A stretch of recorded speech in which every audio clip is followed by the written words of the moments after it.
Salut tout le monde. Alors aujourd'hui on se retrouve sur une vidéo tuto sur une voiture, pas sur une moto cette fois-ci, sur une Ford Focus Clipper qui n'est pas passée au contrôle à cause de la pollution, qui n'est pas passée au contrôle aussi parce qu'elle a les biellets de bar stable qui sont HS, ainsi que les paliers qui sont tout craqués, donc on va tout changer. Aujourd'hui donc du coup on va voir dans la vidéo changement de la durée de turbo qui est percée, ce qui peut aussi engendrer le fait qu'elle pollue et le capteur de marche arrière que au contrôle technique il n'a pas vu mais que moi j'ai vu, donc on va le changer. Déjà on va faire la durée de turbo et le capteur de marche arrière.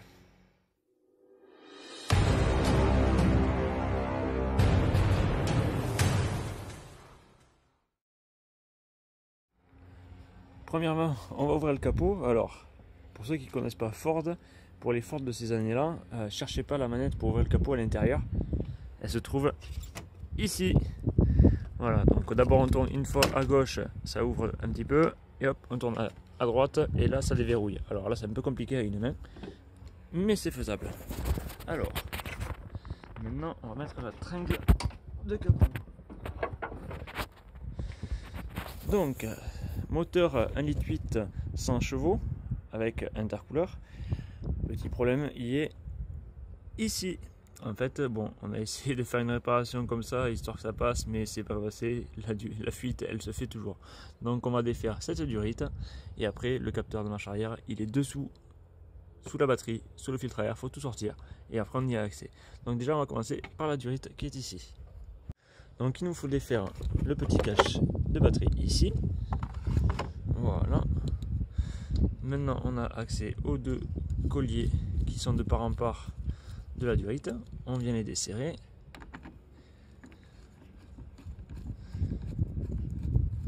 Rien de bien compliqué sincèrement.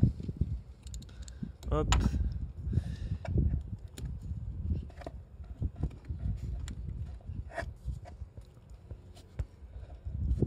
On vient sortir la durite. Hop. Bon, là il y a un collier en fer qui est sorti, c'est pas grave. Hop, notre durite est sortie. Je vais attraper la neuve et on se retrouve après. Voici notre durite neuve, donc là je l'ai prise en Phoebe.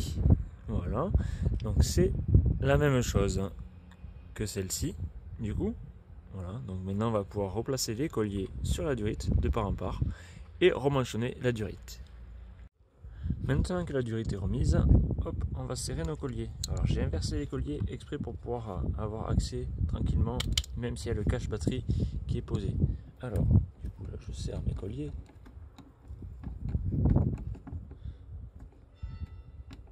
Hop. Voilà.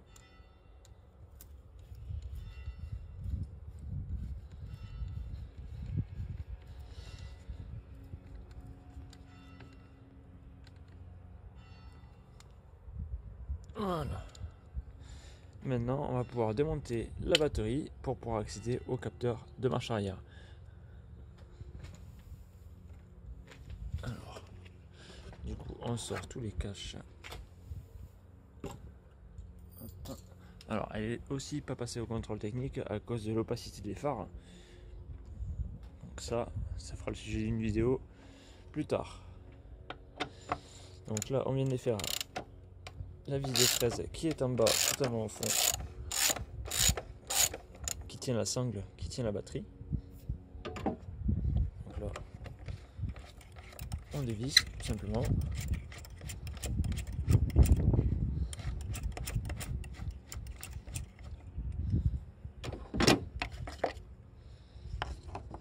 Hop.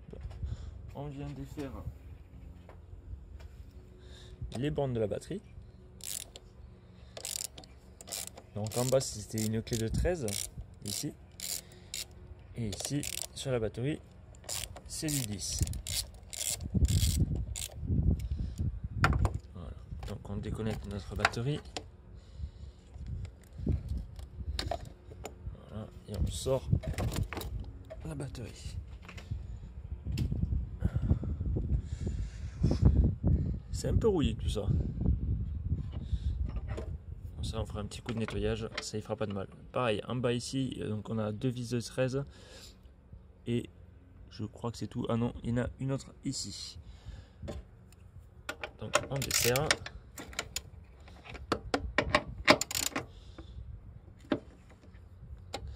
C'est pas beaucoup serré ça.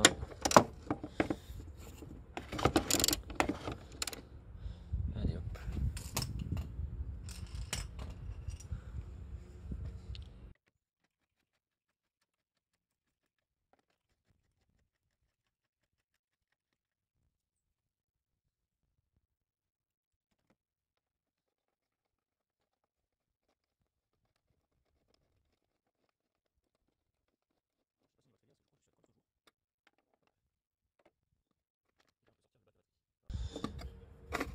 Et là on peut sortir le bac à batterie. Alors là j'ai besoin de mes deux mains, donc je vous laisse pour sortir le bac à batterie. On y voit un petit peu plus clair, mais c'est pas encore ça parce que le capteur en fait il est derrière au fond là-bas. Donc là on va devoir sortir notre bloc filtre à air. Donc là on vient de sortir notre prise de délimètre, le petit collier qui tient le filtre à air. Et là après c'est pareil, j'ai besoin de mes deux mains parce que c'est bloqué. Hop, ah ben non, c'est bon, j'ai pas eu besoin de mes deux mains. Voilà, donc là j'ai sorti mon bloc filtre à air. Après, donc il me reste la durite de canalisation d'air qui va jusqu'au à la face avant. Donc, je voulais sortir le complet, mais en fait ça se démanchonne tout seul de cette durite là. Donc là maintenant j'ai beaucoup plus accès. Alors le capteur sur la Ford, je ne sais pas si on va le voir. Voilà, ça c'est le capteur de marche arrière. Donc là on va pouvoir aller déconnecter la prise. Tout simplement. Et avec une clé de 22, venir la dévisser. Alors.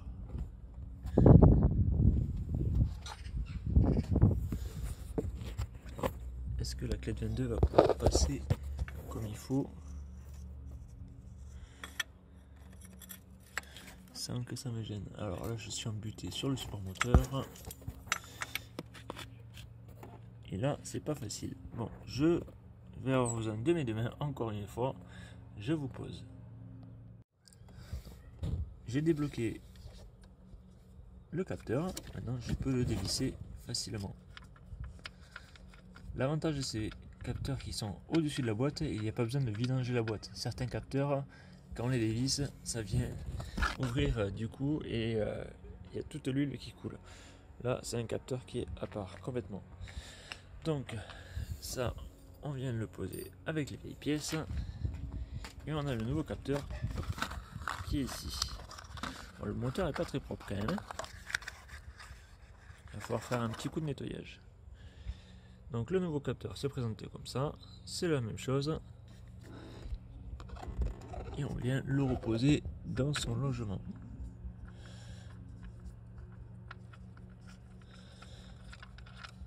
Rien de bien compliqué. Voilà. Il y a un joint torique, pensez bien à regarder qu'il y soit. Bon, moi j'ai vu qu'il y était. Donc là, on attrape la clé de 22. Alors, je vais essayer de le serrer tout en vous montrant. Et je sais pas si je vais y arriver.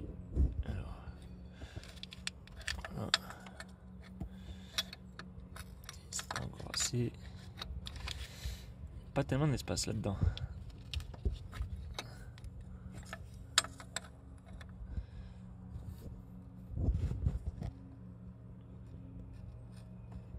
Hop.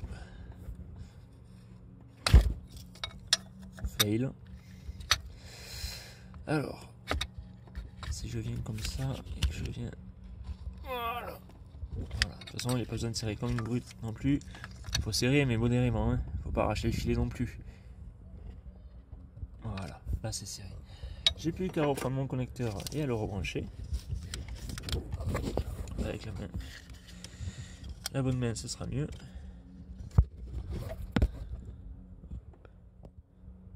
Pour brancher le connecteur, rien de plus simple, on le prend, on le pose dessus. Faut avoir les petits doigts quand même. Hein. et on vient le clipser. Voilà. Et maintenant, opération inverse, on remonte tout le reste. Petite astuce pour ce genre de collier, ici, vous prenez une tenaille. Ici, il y a un petit rebord. Hop, et ici, vous avez un autre petit rebord. Donc, vous prenez avec votre pince les deux. Alors, attendez, je vais essayer de vous montrer. Voilà. Alors, vous voyez, en fait, je viens de prendre le collier de part en part. Et en serrant, tac, il vient se clipser. Pour ceux qui n'ont pas la pince, c'est bien pratique. Donc là, au moins, c'est reclipsé, bien comme il faut, ça ne se sort plus. Voilà. On remet le connecteur du 10 mm. Et maintenant, on n'a plus qu'à nettoyer un petit peu le bac à batterie et à le reposer. Maintenant que j'ai remonté mon bac à batterie, je vais pouvoir le revisser. Alors du coup, je reprends mes 3 vis, je viens les insérer, toujours commencer à visser à la main pour éviter de faire prendre le pas en travers. Il y en a qui font ça directement avec une visseuse ou quoi que ce soit. En fait, le problème qu'il y a, c'est que vous pouvez risquer à abîmer le filetage des vis. Voilà. Ou abîmer directement le filetage qui est sur la caisse. Et là, c'est un peu plus embêtant. Voilà. Encore une vis, ça peut se retrouver, mais refaire le filetage sur une caisse, généralement, ça tient pas longtemps. Alors, hop, on a nos 3 vis qui sont reposées.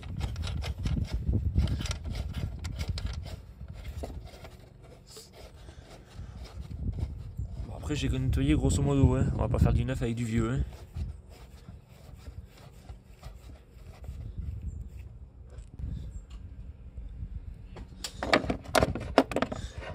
J'avoue qu'à une main, c'est un peu plus difficile quand même. Hein.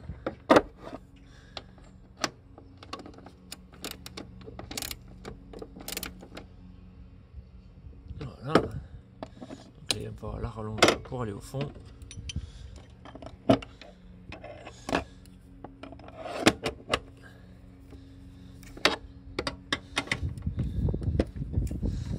Ah, celle-là, je ne l'ai pas approché entièrement. Je vais devoir faire des tours.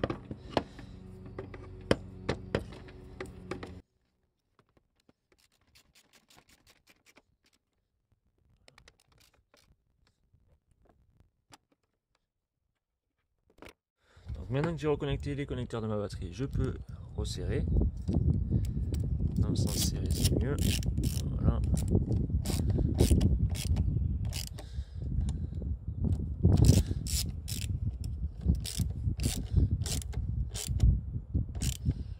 Voilà. Maintenant, on va remettre la bride de batterie. Alors, elle se pose comme ça, hein. La partie arrondie, elle va au fond.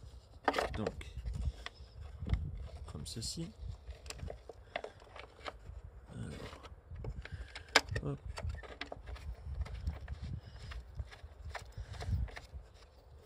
Alors, c'est pas tellement pratique ce qu'ils ont fait avec une sangle comme ça là. Moi je préfère qu'il y ait juste la bride qui tient la batterie. Mais bon, c'est Ford. Vous voyez, voilà pourquoi j'aime pas ça. Donc je vais avoir besoin de mes deux mains pour tenir la sangle et pour serrer, parce que sinon je vais tordre la sangle. Maintenant qu'on a remonté la batterie, on peut remonter notre cache. Batterie. Alors, hop, il vient comme ceci. On vient le reposer. C'est juste clipsé. Et il y a un petit clip ici en bas. Et là ici, on va dire que c'est clipsé là ici dans la petite gorge qui est au fond. Voilà, et là ça tient. On vérifie qu'on ait bien branché notre demi-mètre. Au niveau électrique, j'ai juste débranché les 2 bandes de batterie, donc il n'y a pas d'autre chose. Maintenant, on sort les outils qu'on a éparpillés, ça c'est moi. Voilà, et on va démarrer le véhicule pour contrôler que la durée de turbo gonfle bien comme il faut. Juste un truc aussi, si je pars sans la clé, ça marche pas très bien.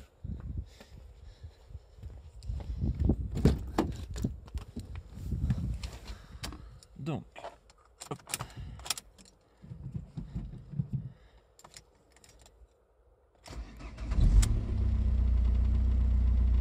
Voilà, 276 000, ça retourne comme une horloge.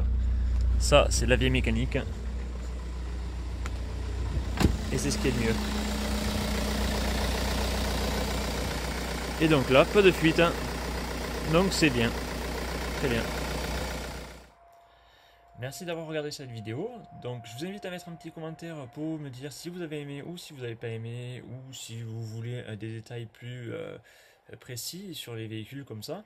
Maintenant, moi je vous invite à mettre un petit pouce bleu, à vous abonner, à activer la petite cloche. Et je m'en excuse pour les vidéos que je coupe un petit peu parce que j'ai qu'une seule main. L'autre qui fait de la mécanique. C'est un peu difficile donc de tenir le téléphone et avoir les deux mains dans le moteur. Donc c'est pour ça qu'il y a un petit peu de coupure. Je vous remercie beaucoup d'avoir regardé cette vidéo encore une fois et je vous dis à bientôt.